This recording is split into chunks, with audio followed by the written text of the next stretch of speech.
Авогадро саны. Авогадро бізге бұрыннан таныс есім.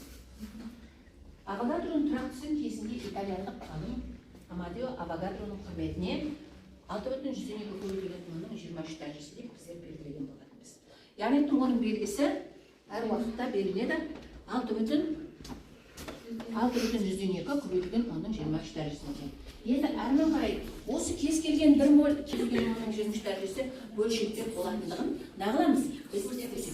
Мысалы, бір моль суда, бұл мысалы мына бір моль суда немесе темірде бөлшектер саны бірдей.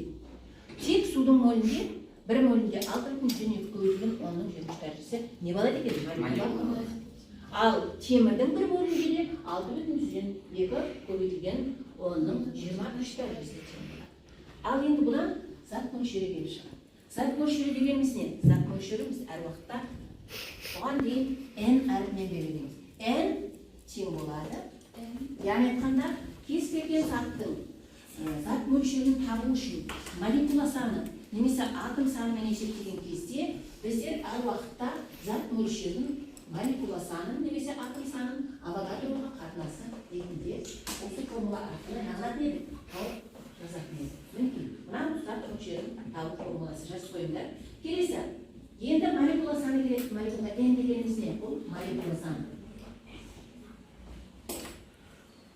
Молекула саны. Енді қарай, молекула саны немесе атом санын қалай табамыз? Бұл кезде молекула саны табу үшін біздер зат мөлшерін неге көбейтеміз? Авогадроға көбейтеміз. Зат мөлшері кез келген есепті шығарған кезде зат мөлшерін табамыз. Белгілі болса, Авогадроға көбейтсек, біз атом немесе молекула санын табамыз.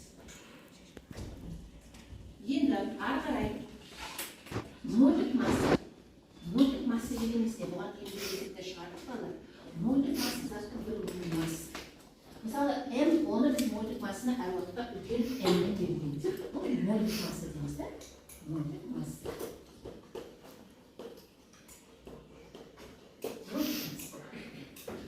Енді мольдік масса мен салыстырмалы мольдік массаның арасында сандық мәлімдері бойынша бір-біріне сәйкестік болады. Мысалы, салыстырмалы мольдік массаны біздер А, Р деп жазамыз. Кез келген заттың салыстырмалы мольдік масса біздер Менделеевке